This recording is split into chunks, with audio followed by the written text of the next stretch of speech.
दोस्तों, ये कहानी है आज से 500 साल पहले भारत की भूमि पर जन्मे एक ऐसे महान योद्धा और राजा की जिन्होंने अपने विश्वास और काबिलियत के दम पर वर्षों से चले आ रहे मुगल साम्राज्य को अपने घुटने तक झुकने को मजबूर कर दिया था। 1600 में भारत पूरी तरह से मुगलों के अधीन था और ये सभी शासक ना तो भारत के हजारों साल पुरानी संस्कृति का सम्मान करते थे और ना ही उन्हें भारतीय लोगों के जान की परवाह थी। इस समय भारत पर कई सारे जुल्म किए गए और कई सारे पुराने मंदिरों को भी तोड़ा गया। इतिहास की माने तो उस समय लोगों को दूसरे धर्म को अपनाने के लिए जबरदस्ती मजबूर किया जाता था, जिसके कारण उन्हें कई गुना ज्यादा अधिक टैक्स देना पड़ता था, जिसके कारण उनकी जिंदगी बद से बदतर होती जा रही थी। और इसी बीच भारत में छत्रपति शिवाजी नाम के एक ऐसे महाराजा का जन्म हुआ जिन्होंने इन सभी मुस्लिम शासकों को अपने समक्ष घुटने टेकने को मजबूर कर दिया और इन विदेशी ताकतों से भारत का एक बहुत बड़ा हिस्सा लेकर उस पर दोबारा हिंदू साम्राज्य का परचम लहराया। आज के इस वीडियो में हम छत्रपति शिवाजी के जिंदगी के बारे में जानेंगे, जिसमें काफी सारे लोगों का ये कहना है कि अगर भारत में आज भी संस्कृति और समाज जैसा कुछ बचा है तो वह छत्रपति शिवाजी के कारण ही बचा है। तो चलिए शुरू करते हैं हमारी आज की ये वीडियो रिपोर्ट। हेलो दोस्तों, मैं हूँ आपका दोस्त और होस्ट हर्षित तिवारी। छत्रपति शिवाजी भारत के महान इतिहास में से सबसे बड़े सम्राटों में से एक माने जाते हैं और अगर आप भारत के पश्चिमी हिस्से की ओर जाएंगे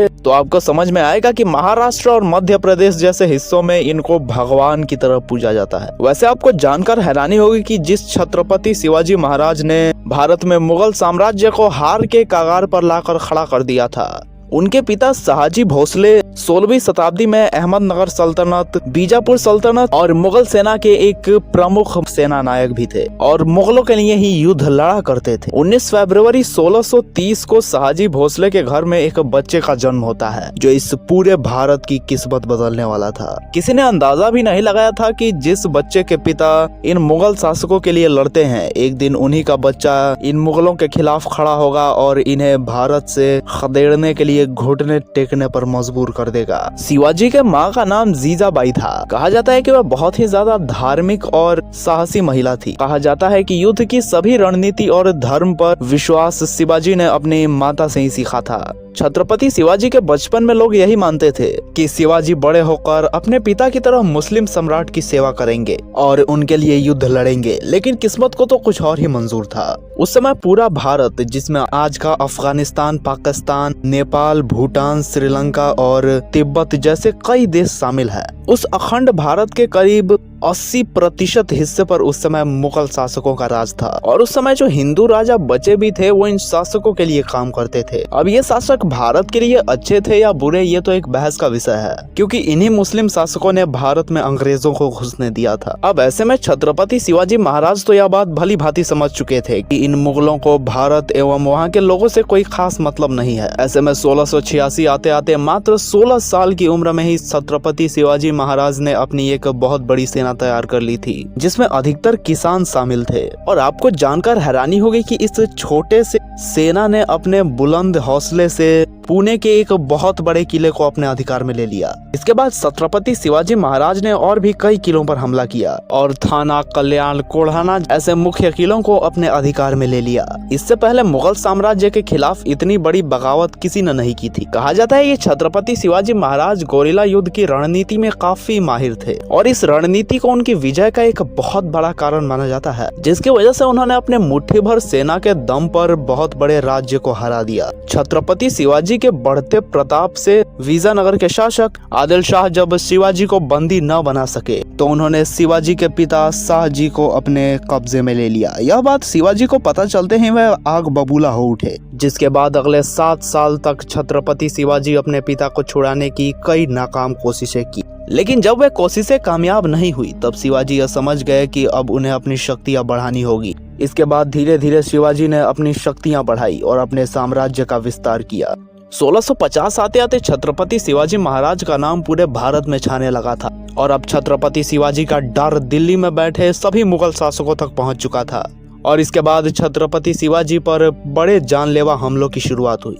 साल 1959 को बीजापुर की महारानी ने 10,000 सैनिकों के साथ शिवाजी पर आक्रमण करने के लिए भेजा। उस समय अफजल खान को सबसे क्रूर और ताकतवर सेना नायक माना जाता था और उसके खिलाफ खड़े होने वाले अब तक के कई राजाओं को उसने बड़े ही बेरहमी से मौत के घाट उतार दिया था। अफजल खान यह बात जानता था कि 10,000 सैनिकों के साथ शिवाजी पर एकदम से हमला करना एक बहुत बड़ी बेवकूफी होगी, इसलिए उसने छत्रपति शिवाजी महाराज को उकसाने के लिए हिंदू के कई मंदिरों और हिंदू के कई लोगों पर हमले किए। मंदिरों को तोड़ दिया गया और बड़ी मात्रा में लोगों की जान ले ली गई। लेकिन इसके बाद भी शिवाजी महाराज अफजल खान के इस उकसावे में नहीं आए। इसके बाद अफजल खान ने एक तरकीब सोची। उसने शांति प्रस्ताव पर छत्रपति शिवाजी महाराज को बात करने के लिए अपने राज्य में बुलाया और वहां पर धोखे से शिवाजी पर जानलेवा हमला किया। लेकिन शिवाजी महाराज पहले से ही चौकन्ने थे। इसके बाद उन्होंने अपनी कटार अफजल खान के पेट में भोंक डाली और उसकी जान ले ली। अब शिवाजी के द्वारा अफजल खान की मौत के बारे में सुनते ही मुगल साम्राज्य पूरी तरह से सकपका उठी।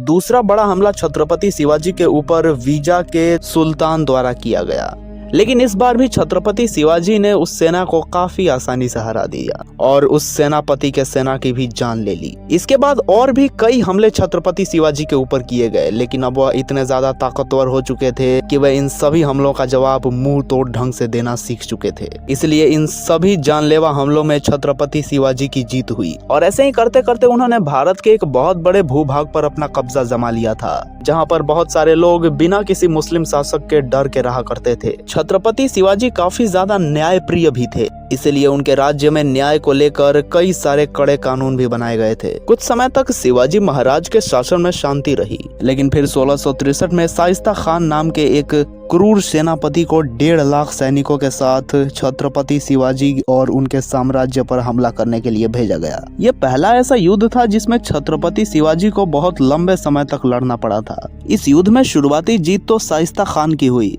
क्योंकि उसने अपनी इस बड़ी सेना पर पुणे के लाल महल किला पर अपना कब्जा कर लिया। छत्रपति शिवाजी यह तो समझ चुके थे कि शाइस्ता खान से सेना के दम पर लड़ना एक बहुत बड़ी बेवकूफी होगी, क्योंकि उसके पास एक बहुत बड़ी सेना थी। इसलिए छत्रपति शिवाजी ने एक रणनीति बनाई और अपने 400 सैनिकों के साथ बाराती के रूप में उस महल में प्रवेश कर लिया और अचानक ही शाइस्ता खान पर जानलेवा हमला कर दिया। जो शाइस्ता खान इतने विश्वास से मुगल साम्राज्य के कहने पर छत्रपति शिवाजी से लड़ने चला था, अब वह छत्रपति शिवाजी महाराज के इस भयावह रूप को देखकर कांपने लगा और डरते हुए अपनी जान बचाने के लिए महल की खिड़की से छलांग लगा दी। इस समय उसने अपनी जान तो बचा ली, लेकिन शिवाजी के तेज धार वाले तलवार से अपनी उंगलियां नहीं बचा सका।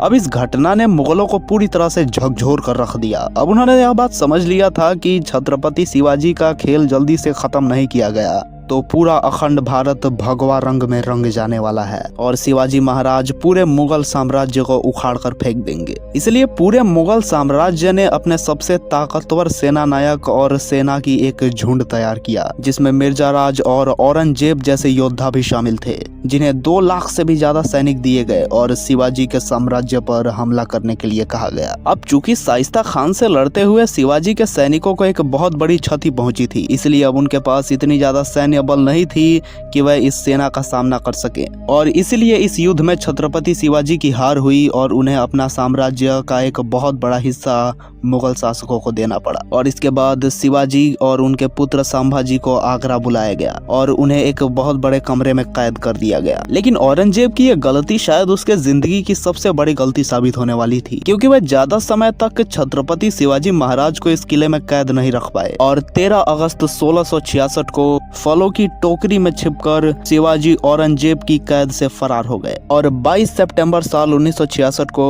रायगढ़ पहुंचे। इसके बाद शिवाजी ने एक दोबारा से शुरुआत की और अपनी पुरानी सेना को एकजुट किया, जिसके बाद 1970 में छत्रपति शिवाजी ने हारे गए किलों पर फिर से दोबारा हमला किया और उन्हें कुछ ही महीनों के अंदर अपने अधीन लाकर खड़ा कर दिया। 1674 तक छत्रपति शिवाजी के ऊपर कई सारे जानलेवा हमले किए गए, लेकिन सभी हमले नाकामयाब रहे। इसके बाद 6 जून 1676 में छत्रपति शिवाजी महाराज का बड़े ही धूमधाम से महाराष्ट्र का राज तिलक किया गया और कोई भी मुगल शासक उनके खिलाफ बोलने की जरूरत नहीं की। वैसे इसके बारे में आज भी विवाद है कि शिवाजी महाराज की मौत कब और कहां हुई, लेकिन ज्यादातर इतिहासकार की माने तो शिवाजी लंबे समय से गंभीर बीमारियों से पीड़ित थे और करीब 50 साल की उम्र में 1680 में रायगढ़ के एक किले में उनकी मौत हुई थी। शिवाजी महाराज के बारे में कहा जाता है कि उन्होंने कभी भी किसी धर्म के खिलाफ पक्षपात नहीं किया था। वे अपनी मिट्टी से प्यार करते थे और लोगों को भी अपने देश के खिलाफ अच्छी भावना रखने की सलाह देते थे। ऐसा बहुत बार हुआ है कि दूसरे राज्यों पर जीत हासिल करने के बाद भी उन्होंने वहां के राजा को मारने के बजाय उन्हें जीवन दान दे दिया और उनके परिवार को भी सुरक्षा का वादा किया। तो कमेंट में जय छत्रपति शिवाजी महाराज जरूर लिखें और इसी तरह के वीडियोस के लिए आप हमारे चैनल से जुड़ सकते हैं सब्सक्राइब का बटन दबाकर। धन्यवाद।